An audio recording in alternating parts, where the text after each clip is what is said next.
I'm going to kick the recorder on. So before we get started, I did send a message out that class will be short today. Specifically, the team's lecture is short in itself. It doesn't go on very long. It's my shortest lecture of the semester by far. In fact, I used to not actually have it as its own week. I used to do it week 2 when I did the final presentation. We'd talk about the final project and not presentation. We'd talk about the final project and I would talk about the team stuff and we would just do this chapter early. I will be short today, but also I've had a migraine for like 24 hours and I get bad migraines.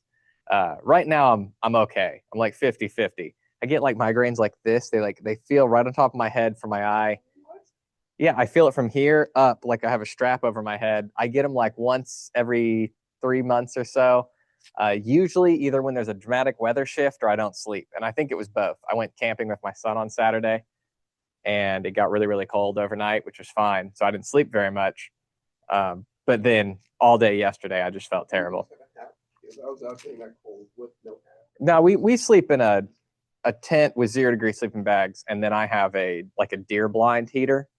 Like it's like propane tank. And I used to not do that. I used to be young man. Oh, I'm going to tough it out. I don't care how cold it is. But now I camp with an 8-year-old boy. And so our tent was like 60 degrees through most of the night, which is very comfortable. Yeah. And then, yeah. So I usually turn it up and then I let it turns off around 2-3 a.m. automatically. And then you wake up in the morning freezing. But because of that, we're going to be pretty short today. I'm going to go through the lecture straight up. I sent the message out because I haven't canceled class for any reason except for weather in 3 years. So I don't like to cancel class. But in case anybody didn't want to make the drive, I wanted you guys to know. But I'm glad you're here. So you didn't see, I emailed it out and I posted it on announcements, but it's there. But anyway, so we'll talk about teams. We'll just go straight through. We're not going to do any in-class stuff. Usually I do a second half of the lecture. I'm not going to do that today, but everything that could be on your homework and stuff we'll cover. And then we'll just call it and keep it short. And yeah, so let me get my screen big here. Besides that, I hope you all are enjoying the cold weather. I wish it was more socially acceptable to wear a Carhartt to work because I have a big Carhartt that I wear for all of my yard work and everything. So warm, but it doesn't look very professional. So I have to switch to my Patagonia, which is warm-ish, but not near as nice. So before we get too much into teams, I'm going to talk a little bit about the wisdom of the crowd. Lots of words up here. All you need to know, and I love this story. I love the wisdom of the crowd story. So back in 1906 in Plymouth, there was a county fair. And they brought this big ox out and they said, everybody guess the weight of an ox, which apparently is really hard. I didn't know it was actually that difficult, but I guess it's hard to do. So they brought this ox out, said, guess the weight of this ox. And nobody got it right. Nobody won. Everybody did their best, but you had to be like exactly right. So nobody got it right. But there was a guy named Francis Galton who was a statistician. And he actually got the answers that everybody submitted to this ox guess. And he found that out of 787 guesses, no one was perfect, as in no one was exactly correct. But the average was 1,189 pounds, and the real weight was 1,197 pounds.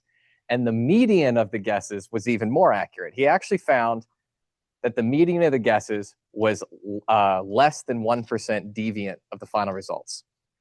He continued this study across multiple different other, ways to do things like counting the threads and stuff and all these things and taking guesses at it. And he found that consistently people are very inaccurate individually, but as a collective are almost every single time less than 1% close to the answer, the median. And he dubbed this the wisdom of the crowd. 90% of people on average guesses will be much, much worse than average. But if the group has the same access to information, then collectively they will guess an accurate answer. And that's pretty cool, right? Now, we use this for a lot of things. We use it for teams research, which is why we're talking about it today. They also use it for the stock market quite a bit. The idea is the stock market that we use and the argument for capitalism is actually based around economists often use wisdom of the crowd as an argument for capitalism, which is The stock market is actually fairly accurate pretty consistently, and it's really difficult to beat the stock market and to win because the wisdom of the crowd is almost always better than the individual. That's also why it's against the law to have insider trading, because the wisdom of the crowd is based around the idea that if a group of people have access to the same information, then they collectively will guess an accurate answer. That's specifically what Francis said. So if you have information that no one else has access to, and access is important, it is access to information that no one else has, because the people guessing in that audience, some of them may work with Oxus, so they have more information in that they have more experience, but they don't have access to any critical information that no one else can get access to. And that is a huge part of this, because everybody in the audience may have better skills, less skills, or whatever, so they may be better guessers or less good guessers, but if they have insider information, then they could actually beat the crowd and kind of throw this whole thing off a little bit. So we have insider trading laws. So that's why the market's really, really hard to beat. Now, Vsauce. Vsauce. So I love Vsauce. Michael, what's his last name? No, Scott's the dude from The Office. He always says, Michael here. I don't know. Vsauce is a YouTuber. He's been around since I was a kid, one of the first big YouTubers, but he's a scientist by trade, and he makes a lot of fun stuff. Well, he likes the wisdom of the crowd. So he decided he was going to replicate the wisdom of the crowd using jelly beans. Michael Stevens. Michael Stevens, close. There you go. Michael Stevens, also known as Vsauce, a very rich man. I have a lot of shirts that he makes. So he decided to replicate this study with jelly beans. What he did was he put a giant jar of jelly beans out, and he let all these people come up and take guesses on the jelly beans. He actually traveled the country and tried this in multiple different places as he was going around. So he got thousands of guesses.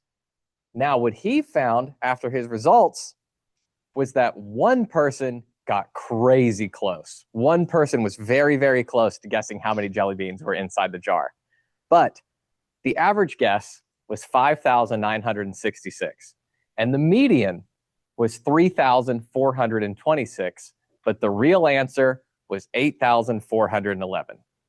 So different than the county fair ox, they were way off. And so it was like, what went wrong with the wisdom of the crowd? Isn't the idea that if we have crowds of people making all these guesses that the team collectively will get right, or will get it right? So what went wrong in his study? And he found that the problem was the guesses were not made in private, and people were allowed to discuss beforehand, influencing the results, which is actually consistent with a study by Lorenz from 2011, where she wrote a paper called How Social Influence Can Undermine the Wisdom of the Crowd Effect. And they found that when people work on some problems together, they seek out consensus, which is basically groupthink.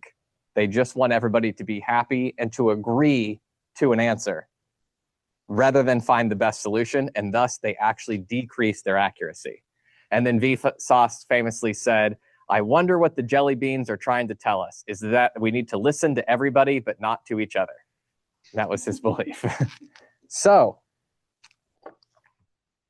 wisdom of the crowd effect basically means that everybody thinking on their own independently are creative, though often wildly wrong. But our wildly wrongness of each other can't counteract each other to get us to a correct answer. And when people work together, they're actually often less accurate because they're influenced by each other and they're trying to find a consensus rather than the right answer. So as we talk about teams, we'll talk about groupthink and ways to beat groupthink and ways teams can be more effective. And often it is ways to undermine the social influence of the wisdom of the crowd effect, which can be detrimental to us all. Today, I am the committee chair of, it's called the Strategic Planning Committee. And I hate how other committees are often run personally, in that sometimes we get into a room for a problem that we need to work on. And what they do is they present the problem to you, to the committee, when you get to the meeting. They say, this is the problem. We should solve it over this Zoom meeting. And I will tell you, it's almost never solved over that Zoom meeting. You just waste an hour. Everybody's talking. There's no actionable steps and we don't get anywhere. So instead, I decided, you know what I'm going to do? When we started our meeting today, I presented the problem for the first 20 minutes. Then I allowed everybody to share the information they wanted to share. And then the last 10 minutes, as I said, what I'm going to do is I'm going to share all the documents I have to everybody. And I want you all to come up with your own solutions independently on your own. And at the end of the week, I'm going to open up a document for everybody to put it in. And then I'm going to organize it. And then we'll just vote on the best one. Boom. Because what I'm trying to do is get everybody together, get us on the same page. We're all sharing the same information, then break us apart and let everybody operate independently so that we're not just trying to come up to a consensus, but rather we're actually using all of our abilities. A lot of it's because people are nervous. You know, like if you're going up to guess the jelly beans and you're like, oh, I think there's 10,000 in there. And somebody's like, you're dumb. How could there be 10,000 in there? That jar could only hold 3,000 max and it's not even full. And you're like, oh, maybe I am stupid. So then you guess low, right? Isn't it crazy? Don't be influenced by others. Break out. All right, let's talk about teams. Go away. There we go. So 2/3 of college undergrads will work in teams before graduation. It's higher for business students. It actually shocked me that it's only 2/3 of people. If you are lucky and they don't have to work in teams. I cannot even fathom that. I was only not a business major for the first semester of my freshman year. Outside of that, I've been a business major my whole life, and I worked on so many teams. Like you were guaranteed one team a semester. But yeah, do you guys not have a lot of teams? You have a team in this class. Do you have teams in any other classes? No? Really? Wow, NSU is trying to put a focus on that. We should step up our game. Yeah, I mean, I hate teamwork. Don't get me wrong. Don't get me wrong, but well, I've already been through college. So, Indeed lists teamwork as one of the top skills employers are looking for on resumes and interviews. Ambition's number one, in case you're curious. I didn't put it up here, but when NSU surveyed the surrounding businesses in Oklahoma, most of you all, if you get your degree from NSU, you're more likely to start a job in Oklahoma. So we asked the companies around here what they're looking for, and they say they want more students that are used to working in teams. I will say my personal opinion, I do not have the data to back this up. This is my opinion, is that COVID-19 has made it even harder and worse because a lot of your work is done more independently. Yeah, and it's done virtually, and you do it the way I did it with my committee. We come together and I break you off and you do it on your own. I don't know if that's really teamwork, but 79% of Fortune 1000 companies use self-managing work teams. I have a migraine, leave me alone. 91% of Fortune 100 companies use employee work groups. And teams, and I've told you this at the beginning of the semester, working teams are the number one reason for acquisition failures. When organizations get brought into another culture and they create these teams from one organization to the other, they don't work. An organization, then people on those teams say, I'm done, and they quit, and thus the acquisition fails. Gotta make sure this is on silent. Now, I've been saying a lot of bad things about teams, I'll be honest, I know. And maybe it's because I'm very introverted. Because the wisdom of the crowd is, in a way, anti-team. But I will tell you, most research shows us that if teams are done well, then they actually improve performance. So that's why we strive for them. We strive for them because good teams are significantly better than individuals working on their own. It's just that a lot of teams are bad and inefficient, and working on your own ends up actually being faster and better. So teams can cut staffing costs. Now, the book loves to say that. The book likes to say it cuts staffing costs. And that's all it says. Do you know what it means by that? It means that if you have a team of 4 people working really, really well, then you only need to hire 4 people, not 8, right? So you can hire less people. That's what they mean by cutting staffing costs. They just don't want to say the rude part, which is you can hire less people, so less people have jobs. Textbooks avoid that stuff, and I think that you should not. Yeah, we're a business college. You got to fire people. Like, things are going to happen, you know? I'm not saying that you should be ruthless. I'm saying the truth is the truth, and we're all adults. Fire 5 people. Make those 3, 4 harder. Yeah. It can reduce errors. This is actually pretty consistently true, even when we, holding all the wisdom of the crowd stuff to the side. Teams tend to turn in work that's more error-free. Like if I'm working with a professor, I wouldn't misspell times on the page, right? Because somebody would catch it. That's why in research, we do authorship teams. And usually the lower you are on the totem pole, the less actual writing and research you do, and the more editing you do. So if you're on a research team of 6 people, the 5th and 6th person are mostly just reviewing what other people do and like finding errors and fixing it. So teams do reduce error. When you all turn in your projects, it's very, very easy to tell which teams worked completely independently and just wrote their sections and turned them in because they'll be fairly error riddled, which is fine, I guess. I mean, it's not fine to have errors. I'm more okay with the fact that your sections sound different from each other. You know, like, oh, I wrote the marketing section. It's completely shift in how somebody writes the next section. I'm not okay with when I have people turn it in and they're formatted differently. And that happens all the time. Someone will submit something in like Times New Roman, then the next one will be like in Calibri or whatever it's called. Dude, all I'm saying, and this is a side tangent, when you all turn your final project in, press Control A, highlight the whole document, switch it to one font and one size text.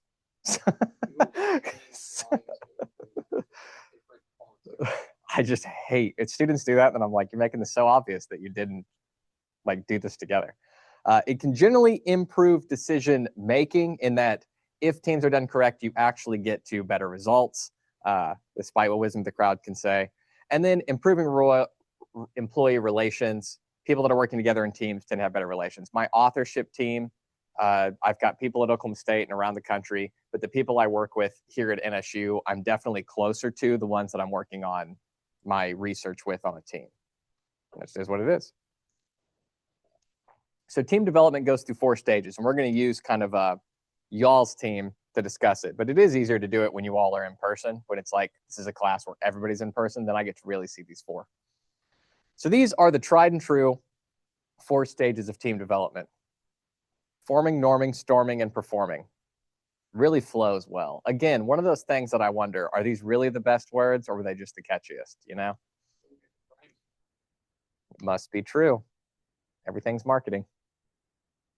Forming stage, this is the very first stage of development, and this is when you first meet each other. So when I traditionally do, about half the time, when I do you all's group assignment, it was, if I teach a class that it's required you're in person, it does make it easier to assign teams, because the way I assign teams is I go like this.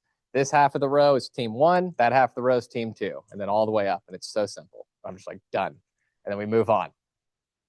But the very first day, every interaction goes the same way. And this is the forming stage. Everybody puts on their best face. They're very smiley. They're very happy. That is the most engaged any of the students are going to be with the team. And it's funny because you all know you'll meet with your team of 5 and everybody will be super gung-ho. And then one of them will never talk in the group meet. They will never respond again. They will just ghost you. But everybody shakes hands. They're really, really friendly, introduce themselves. No one wants to put anybody down, nothing like that. When you're in work, that's what's going to happen. They're going to put you on a team. Day 1, you're going to come in as the new person.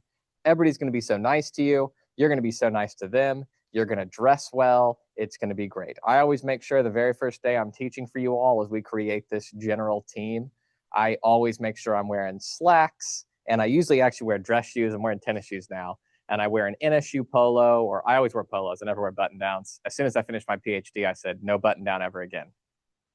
Only polos, comfy. So that's the highest standard. Yeah, polo. And I look nice. And then after the first few weeks, and I'm like, all right, I'll wear tennis shoes. I'll dress down a little bit. Nah, we don't have to be as formal anymore. You all know it's great. So that's how the forming stage works. You're getting the best of everybody. This is also when you start to establish clarity and purpose and norms. So you will start to learn very early on who's going to talk the most, who's going to be a problem, who's not going to be a problem, who's not going to be in it at all. Yeah. Then we go to the norming stage. This is when we start creating cohesion a little bit. After you all meet each other the first time, usually the second time you meet, I would say you move into the norming stage. So first time forming, second time norming. You come together, And now we start actually participating. We start speaking. We start working on whatever we're supposed to be working on. We start building some sort of unity. And this is typically when you start figuring out who people are actually going to be. It's easy to fake it for 2 hours in class. After about 2 or 3 weeks of the project, you've got a pretty good understanding. And now you know what is normal for this group. Forming, not normal. Everybody's best appearance. Norming stage, you're starting to figure out what the class is going to be like, or what the team's going to be like. Again, just like taking a college class, you all come in here. The first class is a little bit weirder, and maybe everybody's more professional. And then after that, 2-3 weeks into this class, you have a feeling of how it's going to go. Yeah. Now, during the norming stage is when we really start to get groupthink. And that is because, if you all recall, the stage after norming is storming. And you can tell by the name storming, it means conflict, bad. You only get to that if people are not allowing groupthink, because groupthink is the social problem that wisdom of the crowd was introducing. It is the idea that as we are working as a group individually, typically one person may dominate the conversation, or the first idea that comes up becomes the idea of the group, and the group is seeking consensus rather than the right answer. They want everybody to be happy, and that happens in the norming stage because you're not comfortable enough with your teammates to speak up against them. And so we are just agreeing, and we come up with suboptimal solutions. Now, before I go through all of these, I forgot to give you all the first part of your lecture question. So are you ready? First part of the lecture question. We were just talking about the wisdom of the crowd and the weighing the ox and the jelly beans.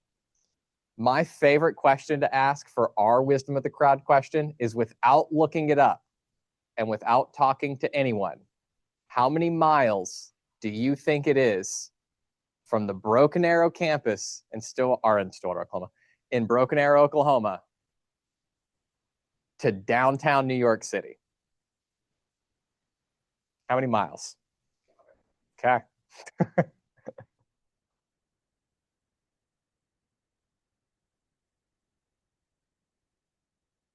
Don't worry, I look it up. I change my locations every year. I think last year it was San Francisco or something. And collectively, yeah, it worked out last year. Everybody, they were close. And some people were far off. So Broken Arrow, Oklahoma to downtown New York City. There is a distinct downtown. I usually call downtown New York City like where the ball drops. But either way, you're going to be within a few miles, so it's fine.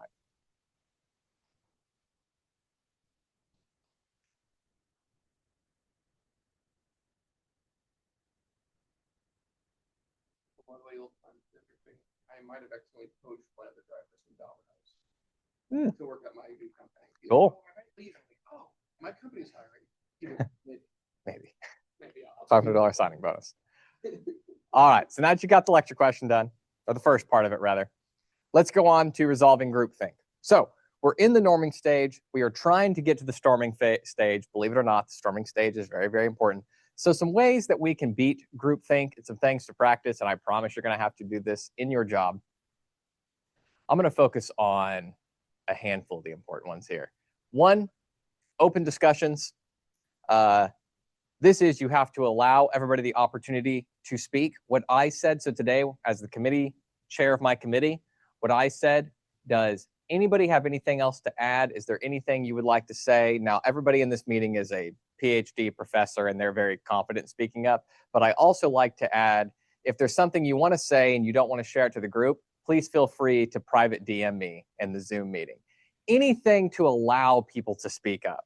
Because I'm pretty quiet and introverted, but I'm definitely not afraid to talk out loud. And I think most of the faculty knows that.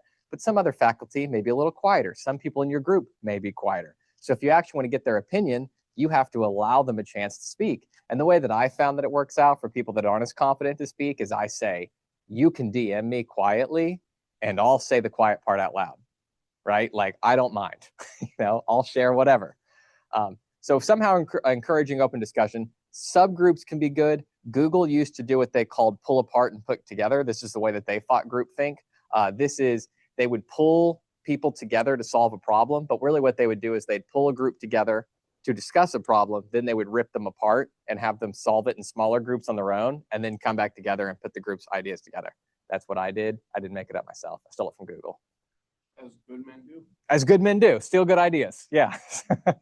So, My idea now. yeah, I mean, I know because people were like, "Oh, this is a good way to do it." And I said, "Yeah, it is. We're all business professors. You all should have known that was the right way to do it." You know, he invented the light bulb. Yeah, that's a famous one. Bringing in outside experts. This is typically consultants. A lot of times people like to bring in consultants, or if we have a group and we're trying to solve something, we bring something else in. When you all are working on your group and you're trying to beat groupthink and you get stuck at a point or you're afraid you don't have the best idea, one of the things you do is you ask me. You email me and you ask me a question and I give you an answer, and that tends to help. Devil's advocate, this is my favorite. I think I'm a good devil's advocate.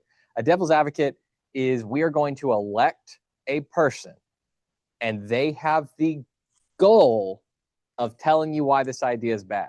Now, for some reason, with the psychology of humans, you feel bad being a jerk out of nowhere or saying that someone's wrong. But if we all agree that you're supposed to do that, that's your role and it's expected, then people are way more comfortable doing it. So if the four of us in class here are coming up with ideas and then we say, all right, and Nate, your job is going to be every idea that comes up, you have to figure out why it's wrong, even if you agree with it. Right? Even if you think it's a good idea, you've got to be able to tear it down. And that's a good thing. Like devil's advocate's great. Sounds like a horrible idea. Yeah, see, there you go. That was funny. So this hopefully gets us to the storming stage. Now, good groups, and I will talk about this, good teams go through a pretty significant storming stage, pretty much for all of history. Teams that are really, really successful in the long run have a good storming stage. If you've ever seen a couple that gets married and they've been dating for like 2 years and they say, we never fight. We've never fought. That's why we're going to be a good marriage couple, or that's why we're going to have a good marriage. You're going to, yeah, because you don't know how to fight. And that is this idea. It is. And you know, I hope that those people never fight. And I've had students tell me, well, me and my spouse have been together for 20 years and we really do never fight. I'm like, heck yeah. Just know that you're the anomaly, right? Knowing how to fight is important. What's up? Yeah. Oh, it's oh wow. If you wouldn't have said it, I would have said it. You know what I mean? Yeah. The outlier proves the rule. The exception proves the rule. That's what it is. The exception. Yeah, the exception proves that it's rare. So that's why there's a rule. So in the storming phase, this is when people start getting negative. This is when people will tell you your ideas aren't good. Boundaries are getting pushed. The storming stage does not technically include withdrawal. So if you have somebody in your group that just stops showing up, we don't consider that storming. They're just not participating. Storming is people like pushing back on ideas. This does not mean it's always negative. It's just the group's not agreeing in perfect harmony, which you don't always want anyway. This is also the stage that cliques might get formed. Cliques can be devastating. You've got to be careful with that. If you have a group of 6 people and 2 of them start sidebarring together a whole bunch and become buddy-buddy, it's like, can be kind of toxic to the group. And then they basically unify as one voice instead of 2 individuals. So that's kind of a problem. So the storming stage is actually fine. Now, how do we effectively manage this third stage of development so it doesn't tear the group apart, but instead is good? 1, we have to manage the conflict to make sure that it stays at a positive level. If it gets too much conflict, we're not getting anywhere and it's a problem. 2, address early. When conflict starts to arise, people start pushing back on stuff. Do not kick the can down the road. Instead, start figuring it out right then. Theory says that you should figure it out earlier because the earlier you figure it out in the storming stage, the closer you are to the norming and forming stage, which is when people are the nicest to each other. They still have that formal boundary up. So when negative things start coming up, you can address it immediately and people are still more formal and guarded. Until, you get a little later and we get too comfortable, then people kind of become assholes. And then, it can be a problem. Identify the external enemy. rather than one another. So make sure that in the storming stage, everything we are fighting about, as long as we all know the point is we are fighting to finish this project, to do well, to show Professor Smart we can do it, whatever. Nobody's ever trying to show me they can do it. They're just trying to do it for the grade. Yeah. Yeah. Yeah. They're not trying to be like, we'll make them proud. They're just like, what's going to give me a good course? That's good. Yeah. What's going to allow me to make money in the future?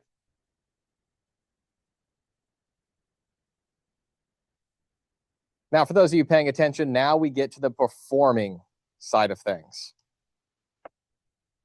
So high-performing teams have high performance outcomes. They end up having shared purposes and visions. So when you have your group of 6 people for your group, and they are for your final project, and you all are actually presenting something that's going to be score well, it is because all 6 people are trying to get a good score. And this sounds crazy because you would think in college, all students are trying to get A's on papers or on projects. And I've learned that's not the case. Some of them are just trying to get enough to get by or do enough to get their scholarship or whatever, or it's not important to them at all. And if you have one person like that and the other's not, then there's always conflict. But if everybody agrees, even if everybody agrees, we just want to get a 70% or whatever, it seems to go better. So they have mutual internal accountability. So everybody's held to the same standard. They're all accountable for their spots. They have clear work roles and they're coordinated to work together. Now, the only thing I'm going to say on the other one, so I don't get too long-winded here, is that the highest performing teams, the teams that do the best, are the ones that have longer storming phases. The book says something that I really agree with, that I like, that theory has shown, and that is that teams that get through the forming, norming, storming, and then to performing stage the quickest actually end up performing less than teams that get through the storming phase slower. And the idea is the teams that go through the storming phase a little bit slower or take longer to get going are really figuring each other out and are really learning how to fight. And then once they start performing, they tend to perform at a much better rate. Not all teams get to the performing stage, and not all teams stay in the performing stage. Your team can go all the way through performing and then drop back to storming. This is why it's also difficult in organizations when you lose people. You don't like people to leave your organization. It's expensive and it really harms your productivity. If you have a team of 8 people that know each other and are comfortable and have been doing so well, and then one of them leaves because they get a better job, when you bring someone else in, they have to go through the forming and norming stage, and they have to feel comfortable to fight with everybody before they're all the way up to the performing side. What's up, Nate? I also know some teams where like one person leads to the management, Uh-huh. the rest of the team will follow them over the next like month. Oh, yeah. Like, then you just lose an entire team if they want to stick together.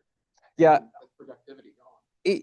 Even teams that don't have groupthink or anything, or don't even have like a clear leader, there can be a leader that emerges, and especially if that person leaves, then it all goes to hell.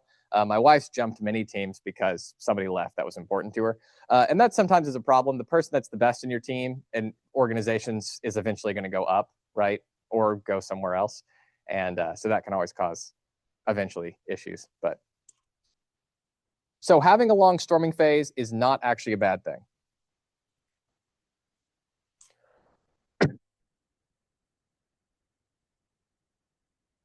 Now, if you are leading teams, and I'm actually not a fan of this, but I think we marry people different than ourselves. I think my wife is a excellent leader when it comes to like teams, and she wants to lead and stuff like that and be loud and positive. I think I do fine on my committees. It's the only thing I have to lead besides a classroom. And every professor has to be like on 4 or 5 committees a semester. It's whatever. But when you're put in that position where you have to lead, there are several things you can do to make sure that the team is working well together. One thing I've actually considered doing in the future for you all's class project is to assign a leader per group. But the problem with that is I could choose the wrong person. And that could be an issue. I've thought about a future where I pair undergrads with my MBA students, and there's an MBA leader. But I don't know. The MBA students tend to be on much different time schedules too, so it could be a problem. But if you're ever in a position where you're leading, you first have to develop credibility in you as a leader and in the task you are doing. And unfortunately, if you are put in a leadership position, it is often because you care the most, which means you have to work with people that care not as much as you about something. And you've got to convince them that what we're doing is credible. So how many times have you heard this if you're ever a manager, which is, this is so stupid? And as a manager, I heard this all the time. I would tell people to do stuff or say, hey, a lot of times as like a lower level manager, I was just repeating what the upper level managers told me to do. And my employees would say, why would we do that? That is so dumb. It is so stupid, because they don't see the credibility in the actual tasks that you're doing. So all you can do is try to display the credibility, the purpose of the task, demonstrate that you have integrity. You have to be clear and consistent and try to create some sort of commonality between you and them. Now, other times as managers, again, this is the cold hard truth that the book doesn't want to tell you. The way you have to align employees with the task is, I pay you to do a job, and this is the job you're doing. Now we're aligned. Like sometimes that just is what it is. But I will say that gets less effective as you get higher up and people are encouraged less by money and more by the task and the job itself. What's up? People can be motivated for work besides money. I definitely took this job I chose to work at MSU. There are ever some jobs because of things way outside of money. I really like it here, like the people here, like the location. But there are other schools that offer me more money. But that's what I'm saying is, as you get higher up, money is less of an influencer for people. Lower income, money's usually the main driving factor. As you get higher up, motivating teams, money becomes less of a driving factor. People never work for real money, like Goldman Sachs. That's real money. Yeah. More money. Oh, yeah, I know. We've done so much on feedback, and in honor of keeping the class short, I'm not going to go over feedback because it's everything we've already talked about before. So we're going to talk about virtual teams, then we'll talk about structure, and then we'll be done. We'll get out of here. 6:30. I'm going for an hour. I don't know. Did you get my email message? You did? Okay. I'm struggling, but I'm doing okay. Last night was way worse. I went to bed at like 8:30. I was like, I'm done. Just crashed. So we're going to talk about virtual teams. More fun to talk about every year as I get more data and it becomes more common, but less shocking to students the more I talk about it as time goes on, because they become so common. So virtual teams are greatly being researched at this time. We're trying to figure out, you all have probably heard multiple people argue that virtual teams and working from home is good. And then some people say working from home and virtual teams is bad and all this stuff. And it's because the research is still out. We're trying to figure it out. I can tell you the most modern research that we have when it comes to virtual teams and working remote is that some industries and some jobs actually perform better working virtually than they did in office, right? Now, the reason this is hard to track is because employee performance and outcome steadily increases over time. So we're actually not trying to see, are virtual teams better than when they worked in the office? Because over time, everything should be going up. You're trying to see if the trend of virtual team performance is steeper than the trend of working at home in the office or working in the office, right? And that's harder to compare. So you're doing it's a trend analysis is what you're doing. So it's all data for you. But we don't know for sure. It seems that different industries, different jobs do better. Federal employees, I never understood this one. The federal employees argument that federal employees need to go back, but the best data we had showed that they were performing 4 to 7% more effectively from home. So it was like the best data we had said that being virtual was actually better, but then they wanted to go back to office because of status quo stuff. Other industries did worse than that. It was like being at home, actually, they performed worse. I can tell you something else about virtual teams is that people that work virtually actually end up working more hours on average than when they come into the office. Now, they don't have to commute, but people that are working virtually will actually tend to log on early and log off later. And they also report more of a bleed in to their home life and work life. They don't have that clear balance. When I was, when I teach here, it's kind of nice because I actually drive here, I teach. When I'm done, I drive home and I am done. The second I leave this building, I don't do anything else for the class. On Thursdays, I teach at home in my home office, and I teach until 1:45, and I am still doing class stuff until like 3 because I'll have students ask questions and I can't get my head out of it, and I'm at my home, right? And that may bleed on for a while. So the information on virtual teams still out there. I'm rambling here. 64% of organizations say the shift to virtual teams is permanent following COVID-19. What we've seen is that a lot of teams are actually returning to at home. However, there was already a trend of teams switching virtual. So teams that went from in-person to virtual during COVID-19, a lot of them went back. But the general trend of all teams shifting virtual is still increasing. So teams are getting more virtual over time. 75% of teams worldwide say that remote collaboration allowed them to be more effective. 62% of employees worldwide say that they may resign from their current organization to seek a company that offers remote work. That's what my wife did. She worked for local government, and then when they went back to the office after COVID, she said no and just quit and went and worked somewhere virtual because she liked it so much. You can never do virtual? No, I like headspace of work when I'm at Yeah. work, and then when I'm at home, I don't want to think about work. Yeah, that's fair. Plus, if I'm at work, I'm just going to be focused purely on home and be efficient. Yeah. And spend just 40 hours. I do better work here in my office because I'm separate from my home, but I much prefer I work more hours at home. That's for sure. 63% of HR teams are now virtual. That's the highest. HR, last time I checked, is the highest industry for just virtual work. 62% of sales, 57% of IT, and 56% of finance is virtual teams. Those numbers have steadily increased. 25% increase in virtual teams use between 2010 and 2018 before COVID. So in those 8 years, we had 25% increase in virtual teams, then COVID hit and all hell broke loose. Zoom is currently the most used program that we're using right now, with 36% of business teams operating through Zoom, followed by Teams at 19%, and then Skype, Google Hangouts, and Slack round out the top 5. To my understanding, Slack has gained ground over Skype and Google Hangouts by quite a bit. I believe they're a pretty clear number 3 right now. I don't think there's anything else. Typically, they don't consider Discord in there because they don't use it for business, even though it's commonly used for virtual, everything else. They were the pioneers. And they just like, oh, what happened? Finally, an opportunity for them to, and they failed. So Zoom has been dominating. Have I ever told you all? There was one study trying to figure out how Zoom beat Skype. Okay. Did I ever tell you what feature that study attributed to Zoom beating Skype? The 500-person meeting.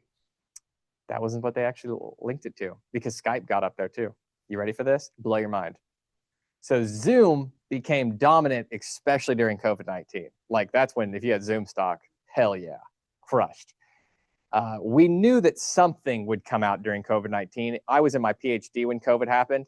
And in my business mind at the time, I thought, I wonder what company is about to boom, because somebody's going to crush it. They're going to get, Discord did really well too. They're going to do really, really well. We still don't fully know why Zoom beat everybody else, as funny as that sounds. It's really, really hard to pinpoint it to one thing. But there was one study that actually argued that there was several little features that caused Zoom to get ahead, but they pointed to one feature that made them dominate. And they use the study as an example of why you should pay attention to the little things. So if you're ever in a meeting with lots of people, latency is still very, very real. And unlike talking in person, where it's easy to see somebody who's about to speak and everything's in those like milliseconds of timing. So we have social understandings of when I can speak. So like when you're talking and then you have a slight pause, I know that you're signaling to me open space for me to talk. So now I speak, right? And it all flows. When you're in a virtual team, that's not what happens. People go, I'm sorry, go ahead, because of the latency. Those little millisecond delays throw everything off, and we start talking over each other. And instead of talking over each other, do you know what people do? They stop talking. They get quiet. So one person dominates the Zoom meeting, and then it's hard to get anybody else to talk, right? So Zoom saw that problem, and they added the raise your hand feature. where you could click a button and a little hand would pop up on your screen to let people know that you had something to say. And that feature was pointed to as the #1 feature that people preferred, that Zoom had, that everybody else didn't have. I'm sure Slack probably has it now and Skype has it now. I don't know. I'm guessing they've added it. But Zoom was the first one to have the raise your hand feature. And there's a belief that may have been one of the large contributing factors to them winning, because it's so handy. I use it all the time. So now Zoom is a cool thing that if you do a hand feature on the screen, it pops up the emoji for it. Yeah, you can do like a heart and like a high five and a thumbs up and stuff, and it floats up there. I leave it turned off because the technology's not there. It'll catch you randomly doing stuff. And I talk with my hands so much. So when it comes to the success of virtual teams, there was a study by Morrison Smith and Ruiz, saying that correctly, I hope, 2020. And they were trying to see what is the good and bad of virtual teams and what makes certain virtual teams better than others. And they looked at several different factors to contribute into what teams are successful virtually. Now, one thing they pointed to was distance factors. Virtual teams allow teams that are spread out to work together. Yay, we all agree on that. However, the more spread out a team is, it tends to be the less efficient the virtual team, and it's mostly because of time differences and stuff. My wife talks about how being in the central time zone is the best for her work because her workday crosses over with everybody's workday, right? So people that are on the far West Coast and on the far East Coast, there's a happy time they can meet that it's okay. But the people on the West Coast have problems meeting with the people on the East Coast. Also, the farther you are from each other, the more your culture varies, right? Completely varies. My wife was talking to everybody about how me and my son went hunting for a deer the other day. And the conversation made no sense to her friends that she was speaking with that lived way in the Northeast up in like New York City and stuff. That me and my son could drive 10 minutes to a forest, 10 minutes from our house to hunt a deer. That blew their minds that we could do that. Like just down the road. Like I left at 3 o'clock, got a deer by 5:30, was home at 8:30, you know? What's up? My son did. Yeah. 8 point. Yeah. It was great. Technically we were with a friend and it was him and the friend shooting it with the bow. So he was like involved. He thinks he killed the deer, but you know, he tracked it and found it.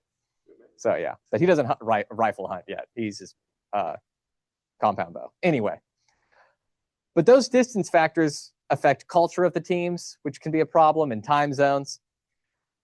Team communication. The more available teams are, the more they communicate, and the more avenues of communication they have, the better the virtual teams seem to be. So teams that are communicating via email, via messages such as Slack messages, and through Zoom face-to-face, air quotes, through Zoom, tend to do the best versus teams that only communicate one way. A lot of research teams communicate only through email, and I will tell you, I work on a team like that right now, and that study will take 3 years to complete. Versus the person, Megan, who's here, Dr. Weinkoff here, me and her produce a publication every 2 months because we communicate, talk on Zoom, talk on phone, once a week. Then the nature of the work. Very, very tightly coupled projects that require lots of close work with each other do not do as well through virtual teams as loosely coupled projects. Y'all's project is supposed to be tightly coupled. I got to be honest, I've done my best to schedule it that way, and it does not work out. It is a very loosely coupled project. You all you come up with one idea, you divide up the project, and you do it. That makes it loosely coupled, and it makes it work a lot better in this environment. So everybody tends to do well. When the project was in person only, it had a little bit different aspect to it, including presentations. A presentation is very tightly coupled. I learned presentations do not work in these fully virtual teams. Students don't coordinate well. In that, you can't create a presentation fully virtually. It doesn't work out. But when you all are in person with each other, we can do presentations, which is a tightly coupled project.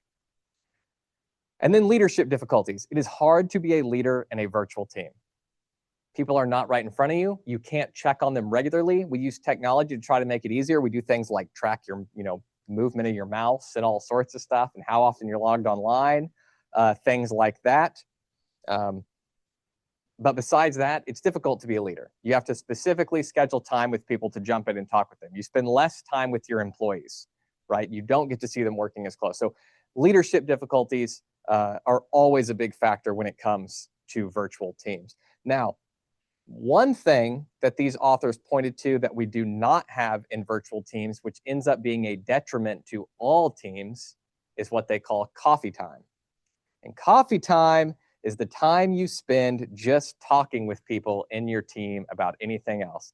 Do you know how many minutes on average people spend doing coffee time in the workplace per day? So if you work in an office, 9 hours, how much time do you think you spend at coffee time? An hour 15.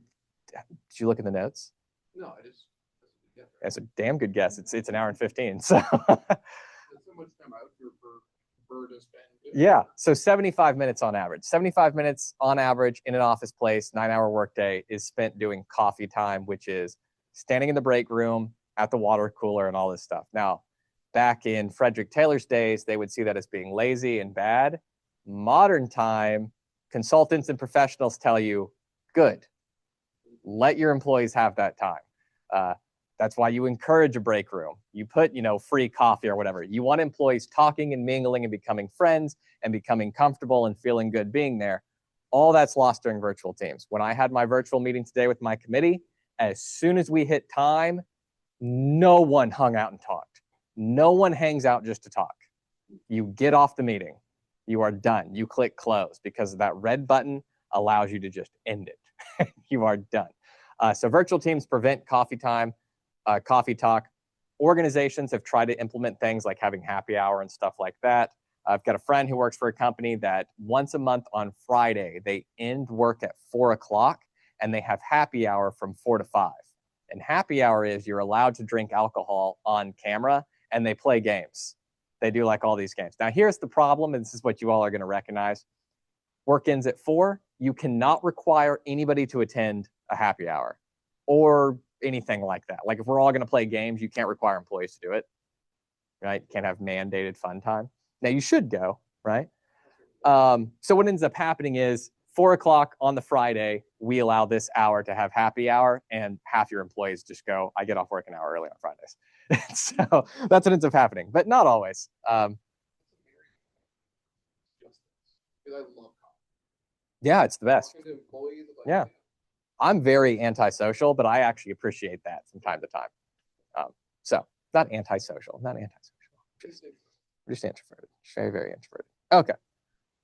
What I'm going to spend these last 5-10 minutes doing before we go, because that is most of what I would say for teams.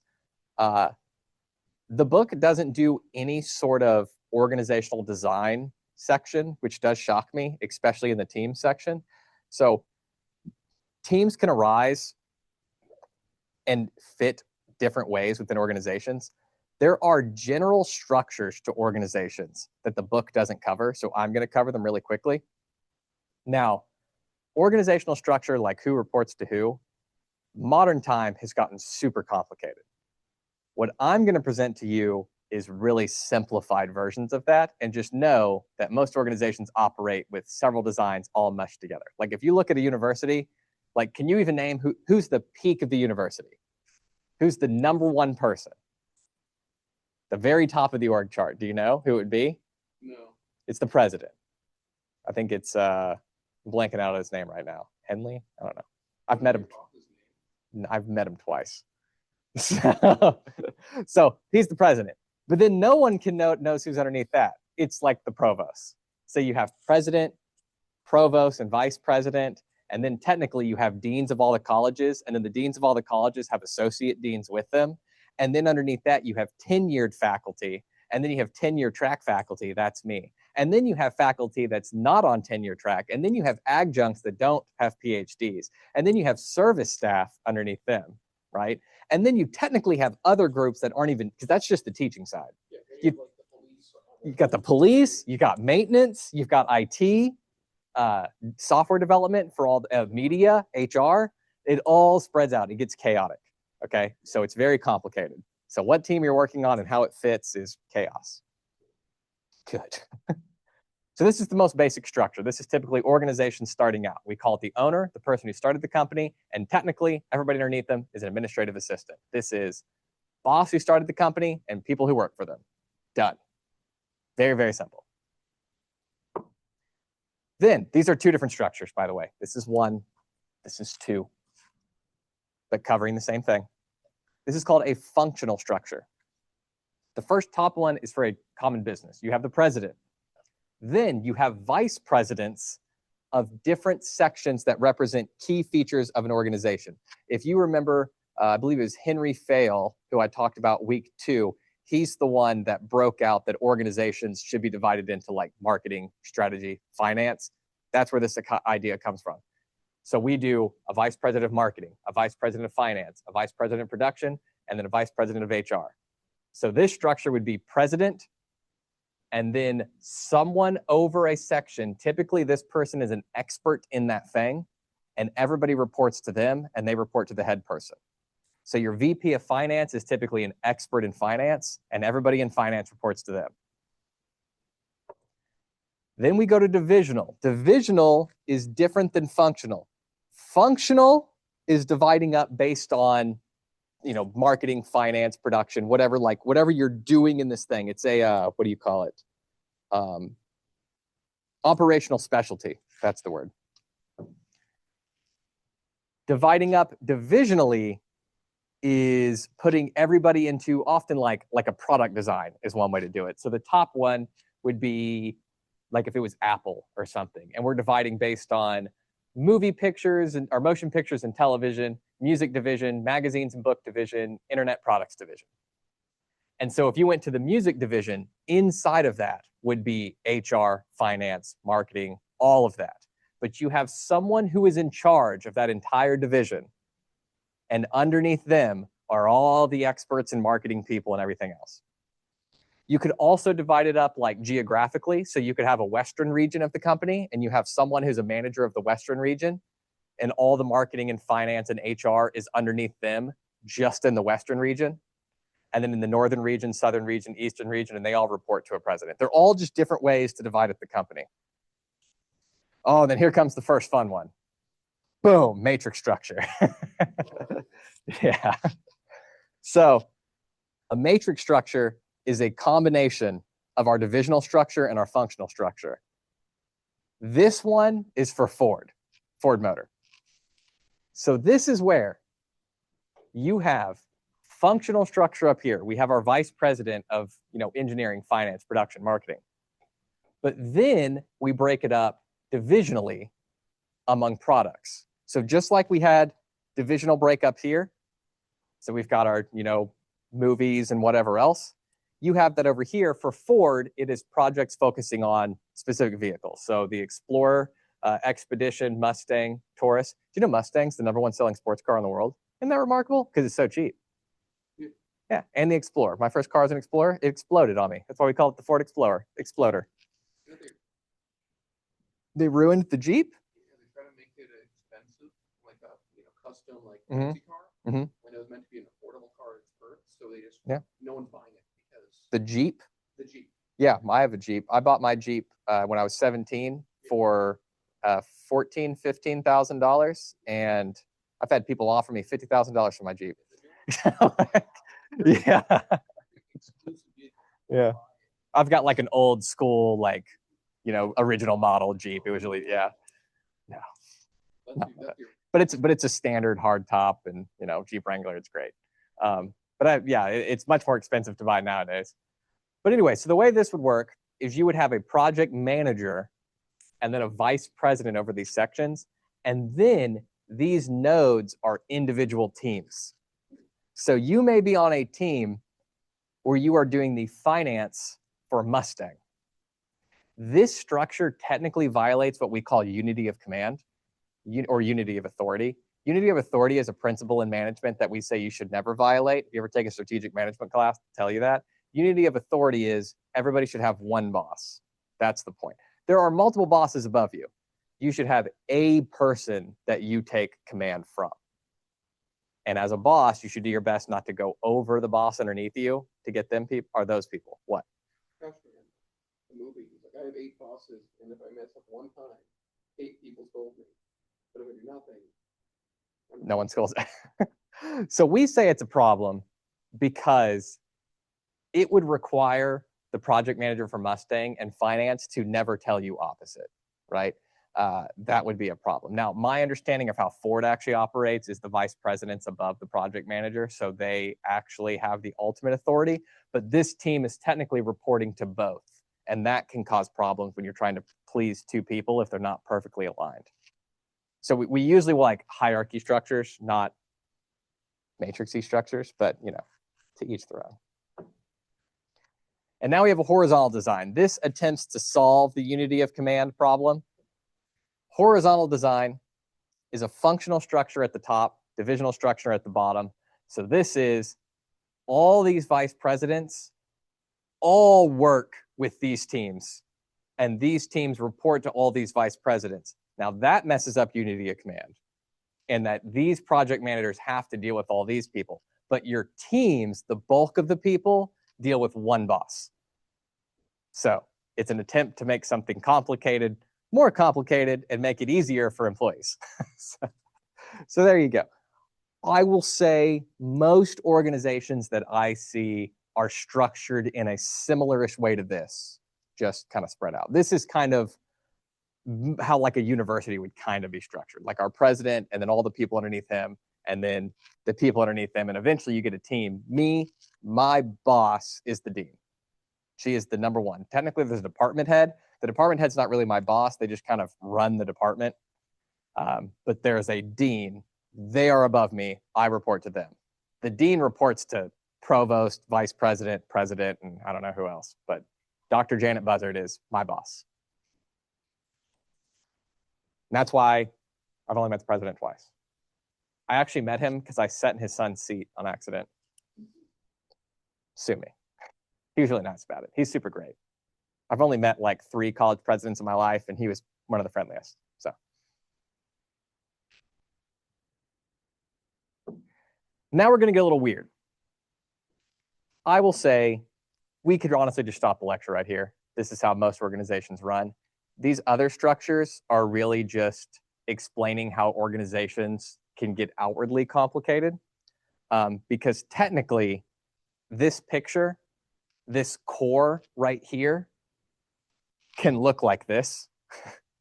And then this is other things that they're working with, if that makes sense. So this is what we call a hollow structure or a network structure. These are people that outsource divisions of the company.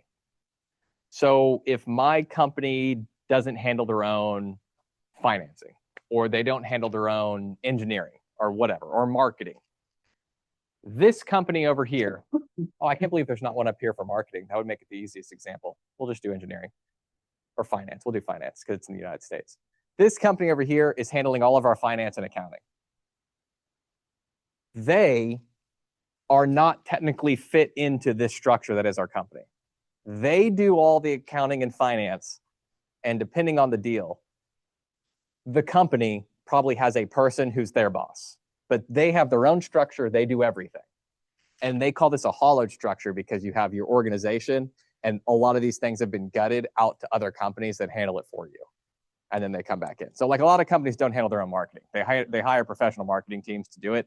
And that marketing team is its own company with its own finance and HR and everything that you don't have any hand in at all. They just run it themselves. Oh, that was probably really loud. I just scraped across the mic on my chest. Oh, well. Then we have a modular structure, and this is the last one I'm going to talk about. A modular structure just says that other people are creating parts for you, and you are essentially putting them together. I put an example up there, but one of my favorite examples is iBuyPower. You know what iBuyPower? You might know iBuyPower because you're a gamer. It's ringing a bell. iBuyPower builds pre-built computers, but they don't actually build anything. It's like they don't make anything of the computer themselves. So iBuyPower is similar to a module structure in that a lot of the parts that they're using and the way the company operates, they don't do. Their whole purpose is putting everything together and selling product. right? So somebody else is making the graphics card and the GPU that is the graphics card, the CPU, and they're putting it all together and selling it. They're similar to a modular structure, but modular structure gets kind of messy. Really hollow in structure in all of these. So, boom, boom.